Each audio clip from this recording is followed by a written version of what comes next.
Dutch chap who did a whole doctoral thesis on what is the New Age. So, yes, I think we're either going to survive and have a really excellent New Age, or we're going to relapse into mutual self-destruction. But I hope we're going to choose that path, the path of peace, because the other reason I'm into the New Age is because it's a peace path. And people like Marianne Williamson, she's an American New Age thinker, who's been talking today about it's so important America doesn't descend into kind of civil war between right and left, and that they keep civility. You can have political differences with people and still be polite. So anyway, that's my take on the New Age.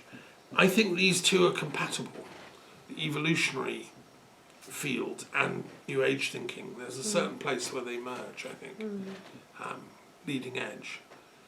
So any questions on that?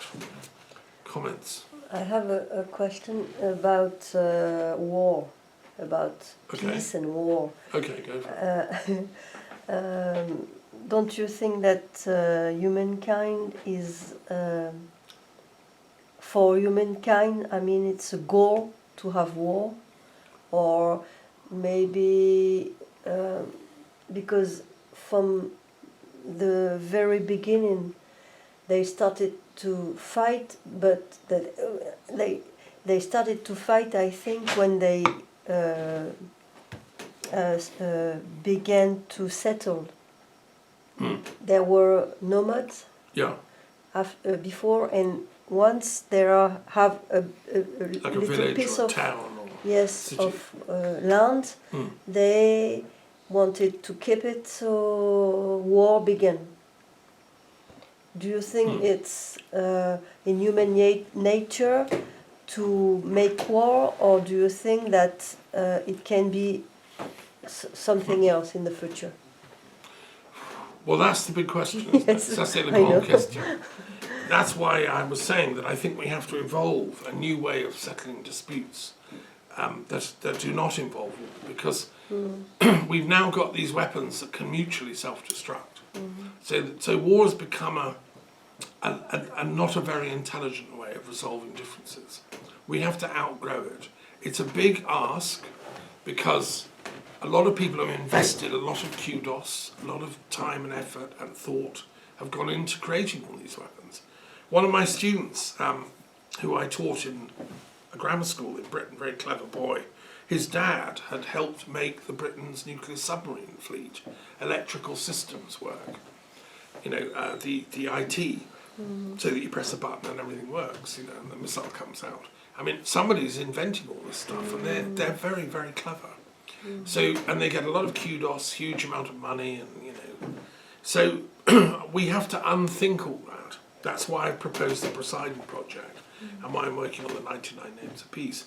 I think peace is the next evolutionary wave, and that I mean, yes, if you don't agree with what I'm saying, one of you could assassinate me and kill me, and go to war.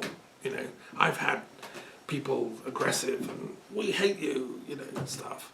But that's not a very clever way of resolving differences. To evolve is, I think love is more important than war. Love and sex are much more exciting, in my experience, than violence. And I think we humans should invest more time in researching love and sex than we do in violence and killing. Because the human body can do killing, but scholars have discovered that we're not really designed for it. There's a famous book called On Killing by anthropologists of war. The average soldier can only spend 6 months at the front killing people.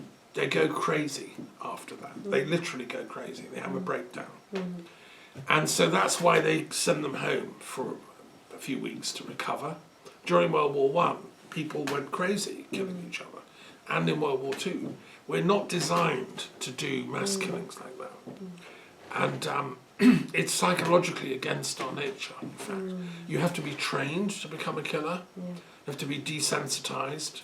They take young lads and train them how to do it, but it's against our nature. And so I think if we are sensitive to our nature, we will be more victorious. In the Jain tradition, which pledges non-violence, Jain means victorious, a victor. To be truly victorious, to win, we have to conquer that violence in ourselves. That's what Mahavira said, like Buddha.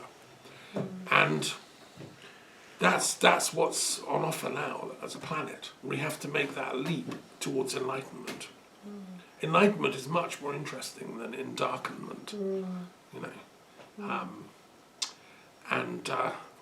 And yet there is passional crimes, and in between passional crimes, we call it this way, when a man kills a woman.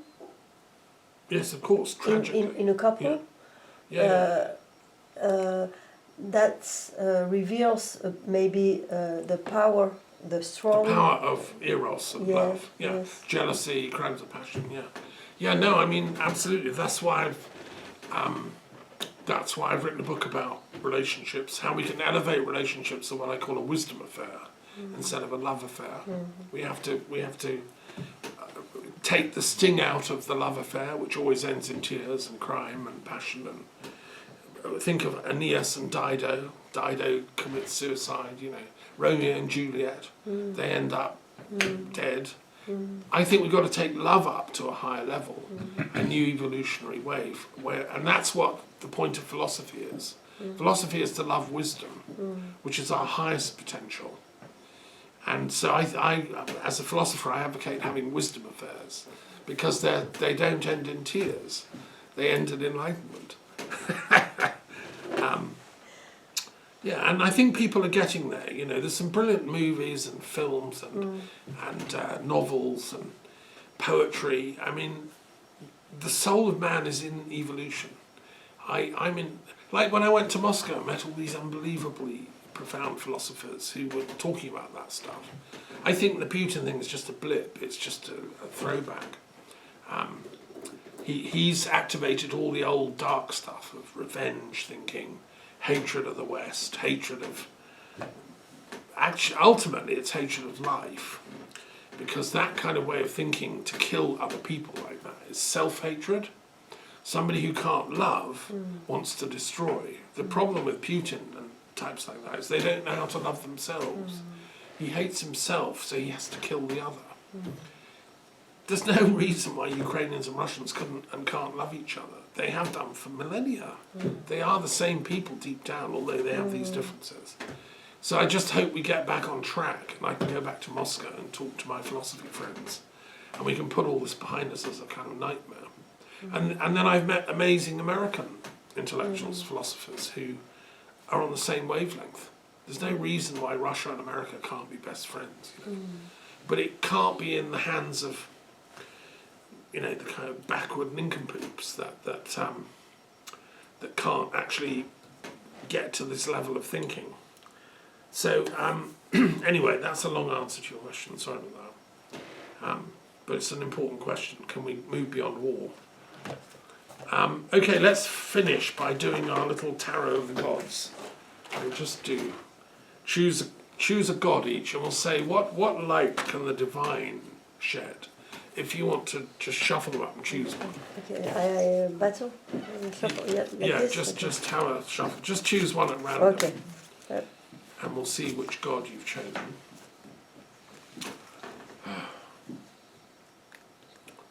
Okay. Right. Okay, which ones have you got? Oh, right, that's very good. Liber. And it's got the French flag. Yes. The Ace of Water. We had this one. Okay, so maybe we'll have a different one. Choose a different one. We had him recently. Okay, we've had him too recently. I'm trying to get through the whole lot. The game. Okay, we'll have Eon. Yeah, he's quite new agey. We like him. Queen of Air. The Queen of Air, yeah. And Ace of Water. Yeah. Okay, the Ace of Water is Liber. And just something I want to say about Queen of Air, because I come from Dol Palestel, where my parents live, Yeah. and there is a lavoir. I don't know, a place where Well, the people- washing, yes, yeah, the yes, communal washing lavoir, house. Yeah. and an English woman put comment on appelle ça, like a museum with little portraits, and there is a theme Yeah. each year, and this year is the air, and last year it was the fire, and Oh. it's like sculpture or Like a little- museum of like art. Art. yes, of art, yes. Okay. And this year's on air. exhibition, yes, like that. Okay. So you ought to go Sure. see that because it's very nice. Yeah, no, I know that. It's a nice little village down in the Palestine. Okay, well, let's do the Queen of Air first then, since you pointed to that. So Eon is a very interesting deity, Hellenistic deity of time. And that's why you have the orb of the astrological signs around. This is from an ancient, like a bas-relief sculpture that's been found. And Eon was known about in Hellenistic philosophy and among intellectual philosophers of the pagan world. He was a sort of god of time. Now, influenced also by Mithraic traditions, and in a sense represented the reconciliation of opposites. So in Zoroastrianism, good and evil are always fighting. Ahura Mazda and Angra Mainyu, light and dark, locked in an eternal struggle. Eventually it was decided that Eon represents their fusion and reconciliation and peace. And he is therefore the god of all time. And this is why Jung wrote a whole book about Eon.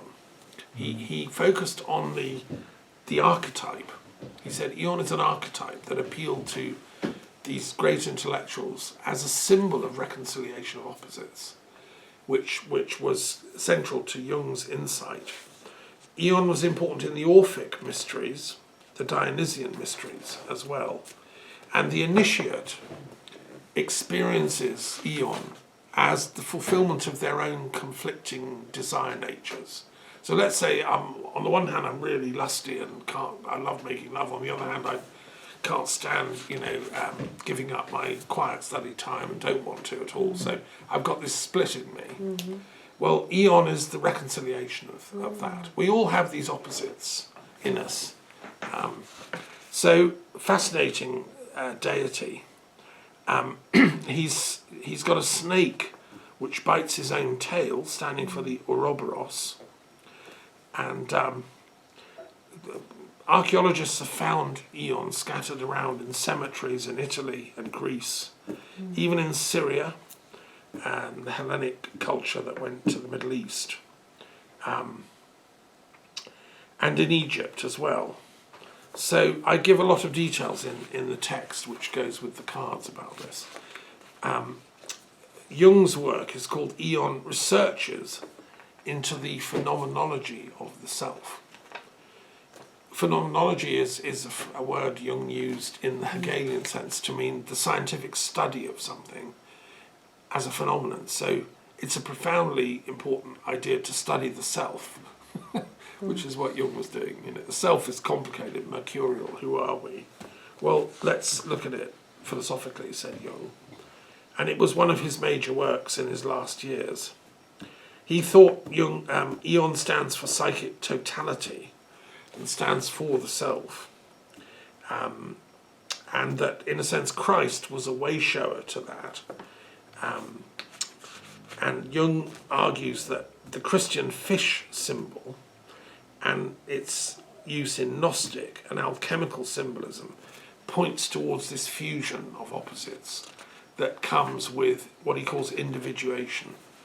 That's when you reach your true self, which is all of these things. We are the whole thing. We're a work of art in which the totality of all these different archetypes is playing out. There's also, archaeologists have found a house of Eon in Cyprus, in Paphos, which is very important. It's where Aphrodite came from, like the goddess of love. And this shows the humour of these pagan classical people. They found a mosaic showing Eon presiding over a beauty contest between Cassiopeia and the Nereids, who were the water deities. Achilles' mother was a Nereid, I believe. So this was quite advanced intellectual stuff the worshippers of Eon were doing. And I think, in a sense, what Jung says is Christ was a symbol of that too. But the Christians made the mistake of thinking he was the only symbol, and therefore you had to suppress all the other archetypes and just have the one symbol, which is an impoverishment of the full totality of humanity, and that's what I've tried to do with the periodic table, bring back the complexity, so that everybody has access to the whole thing, and we don't have just one system rammed down our throats, whatever it is. To me, that's totally in harmony with the authentic meaning of the word Catholic, which means universal. So this is authentic universalism, as I'm sure Teilhard de Chardin would say if he were here. So anyway, that's the queen of the air, the consort of the air. And it's interesting because time, air, or space and time, as Einstein said, are connected. I'm not a great fan of relativity theory. I feel it's a theory that hasn't fully yet manifested. I'm looking forward to the next Einstein that can really understand it. But I think enough is known to know that space and time are the same. They're two sides of the same coin. So the mystery of Eon is the mystery of time, but also the mystery of space. That's why I made him the Queen of Air, or space. Okay. And I would like relativity theory to point us in the direction of peace, not in mutual destruction. Because it seems that Einstein's work, I greatly respect Einstein, was ultimately about peace. The tragedy is that his genius gave birth to the atomic weapons, which are threatening the mutual destruction of the planet. Whereas I think if we rebrand relativity theory and understand it philosophically, it's showing us that every single perspective is interconnected with everything else. So there's a general relativity of all perspectives, and that no one has the absolute and only truth. We're all looking out through our windows, and we need a general theory of all and everything that can explain that. One of my colleagues, a young lady, Arabella Thais, is working on a grand theory of everything, which would include consciousness and hence spirituality as well. And so there are young thinkers trying to work this out as well. Yes. Anyway, that's that one. Now we come to the time for the party, because this is really good news. What we've been sharing is there's freedom at the root of existence. There's liberty at the heart of existence. That's our metaphysical right, to be free, to have conversations like this. To think. It looks like it's stronger than peace and war items. Yeah. You're free, that's the core. The core is you're free. Yes. We're here as free we beings. don't care about peace or war. Yeah. Oh. Well, we have freedom to do war up to a level, but we also have freedom to choose peace. Yes. So Liber is the god of freedom or liberty, and he was a Roman deity, the Ace of Water, who, let me find the actual. I think he's in here.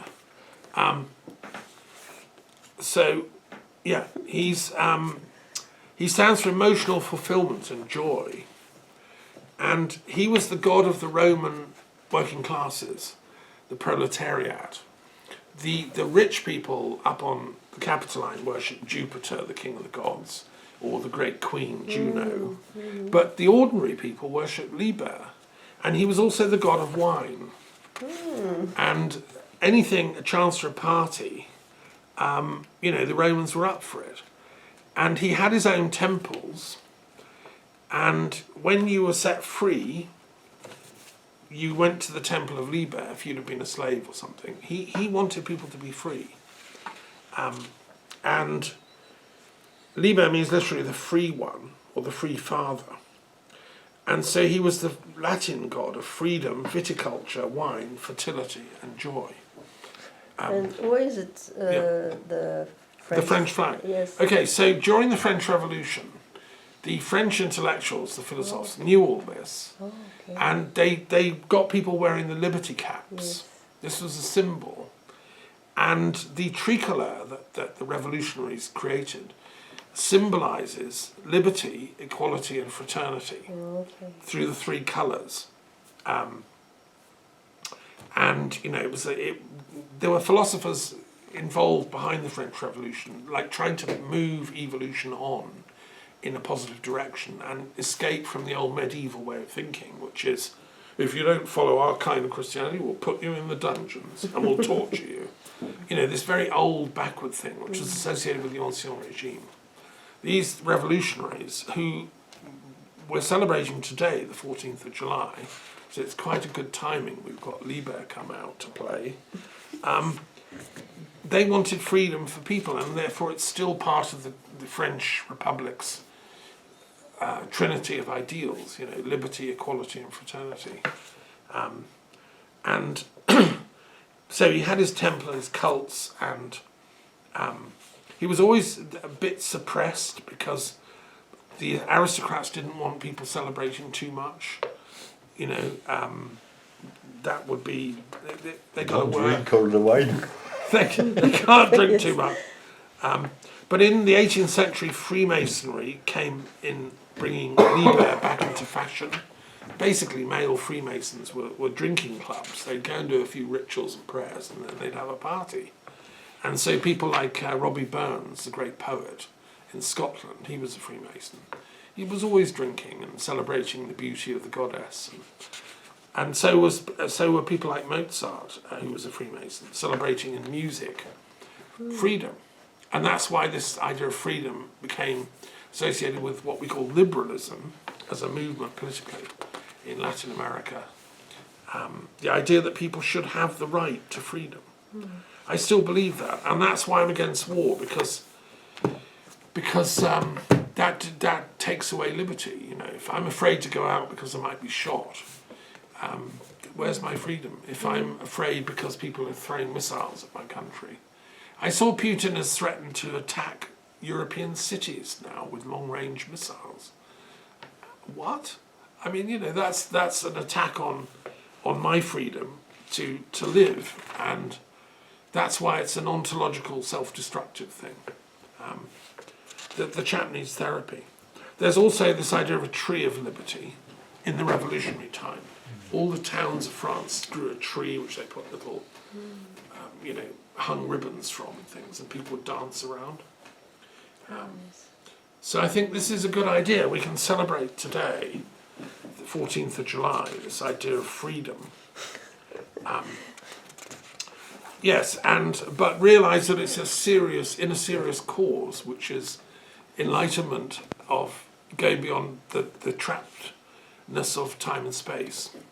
We have to outgrow our, you know, addiction to being in a particular time or space and realise that we're in the allness of things. That's what the enlightened mind is. So we're not just nationalists, or, you know, I'm not just British or just Scottish or just French, or I'm all of these things. I'm Canadian as well, you know. I think we have to find the universal within the particular, is to me what this is pointing at as the path to peace. Yeah. Any comments? Yes, you are incarnate. How can we say in English? Incarné. Oui, je suis incarné, matériellement. Vous êtes incarné matériellement. Yes. Et moi, je ne vois pas où est le problème d'être incarné spirituellement dans une religion. Si cette religion, comme vous avez dit, le catholique est universel. Oui. C'est-à-dire que cette religion permet de s'ouvrir, de regarder les autres religions en Oui. disant ok, c'est intéressant, on peut discuter, créer des liens, Oui. mais je reste dans ma religion. Et par rapport à la démarche que vous semblez avoir de chercher au-delà des religions un aspect universel, c'est comme si vous cherchiez à ne pas considérer que vous êtes dans ce corps-ci, mais que vous êtes aussi dans ce corps-ci, dans ce corps-ci. Ou bien? Ça, c'est une question? Yes, this is Enfin. the question. Can we transpose the body incarnation in the spiritual incarnation problem? We incarn in one body, not in two bodies. Yeah. Usually. Well, I'll tell We you a make funny, couples, but okay, I'll tell you a funny story. yes. It's a true story. Yeah. I'm not giving any names, but I had a guest recently visit me. She told me an interesting story that she was living in a place in Australia and it was haunted. Somebody committed suicide there a while before. And she was living there with her boyfriend and it was not a problem, but there was some funny atmospheres from time to time. And one time she was in bed, she wasn't sleeping with the boyfriend because he snored. So she was lying in the bed and I think she was asleep, but then she woke up like a lucid dream on and she felt another presence coming into her body, taking over possession of her body. And it was very cold, she could feel like it was freezing cold, right? And she was terrified. It was like a spirit was trying to take over her body. And eventually she managed to scream and escape. And I think what she did is she did a prayer and asked the spirit to leave her, and it left. Now I just share that. So I think there are that's not the only story like I've heard of that. I think it's possible that I don't know. Does that answer your question? Part of, yes. I mean, there are many mysteries here. I mean, It opens is to incarnation? another way of thinking in your testimony, yeah. I mean, I mean, from a Buddhist perspective, we incarnate our soul, which has a certain set of karmic duties to fulfill in any one given lifetime. But I've asked many Buddhist friends, what is the vehicle that carries that karmic weight? Because really annoyingly, Buddha said there isn't a soul, you see, which is really frustrating. At least Christians have a vehicle that can carry that karmic weight. I think I'm more on the Christian front. I think there must be some kind of a soul vehicle. It's called the okima in Greek, that carries consciousness, and that after death it carries on. But whether it ultimately exists as a one thing, or whether it's fuses with other things, I don't know. And then there's the experience of falling in love with another okima, when you feel you're one being. And that's beautiful when you're in love.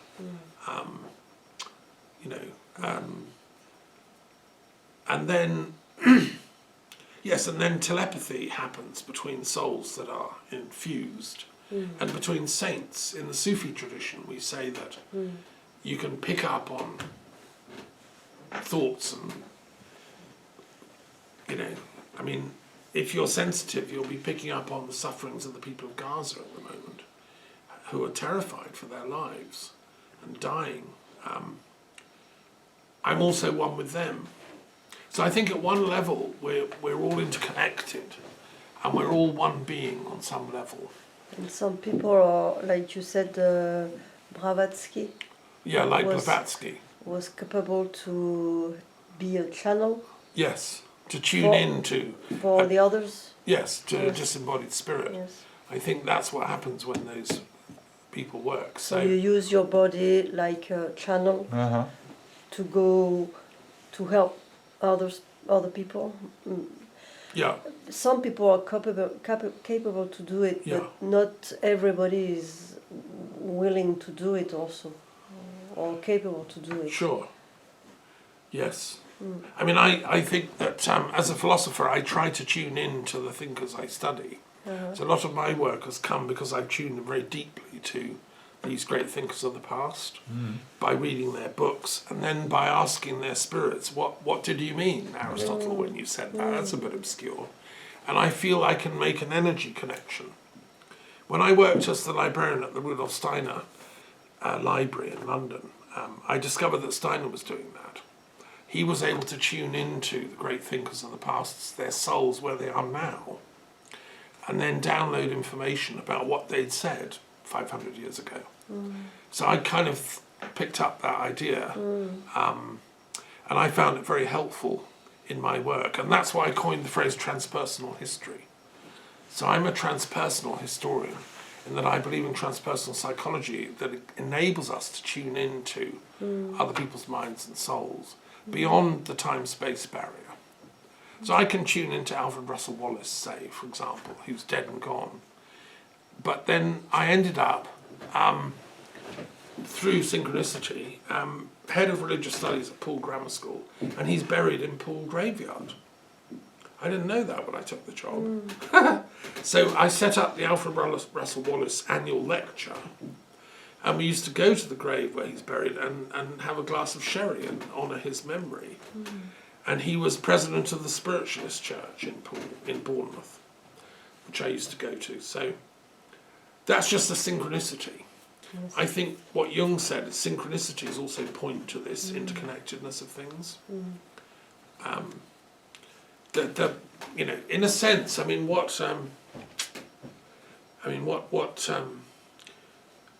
Plotinus and Plato said is, all souls are one soul. You know, this is the paradox. We appear to be different. And that's where the law of love comes in, because love is just a mutual recognition of the identity of one another.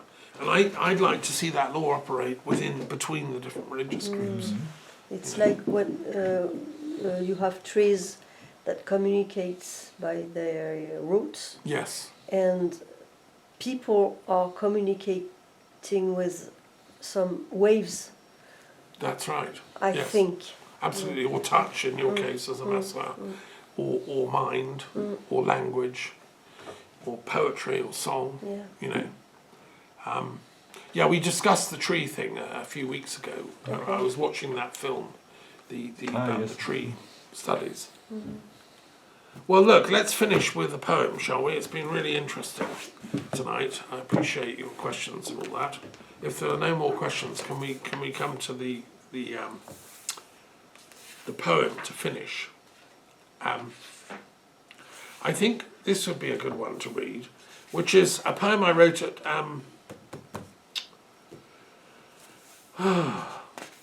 I wrote this at St. Peter's Church in the Vatican in Rome, and I love St. Peter's, a huge church. I don't know if you've been in Rome. It's the mother church of the Catholic Church, and it's where St. Peter's buried by tradition. And archaeologists have dug down and they reckon they found, there was somebody there, and they've tested the bones and they seem to be right. I wrote it in '94, and around that time I'd been to Capharnaum, where Peter lived with his wife, the original guy from Galilee. And he used to run the house that Jesus would always come back to after a good day's teaching. And they'd eat their fish from the Sea of Galilee and all that. So I've always been interested in Peter. I don't think he was the most intellectual of the disciples, but he was an important disciple. This poem is me making peace with Peter. It's called Prayer Poem at St. Peter's. I wrote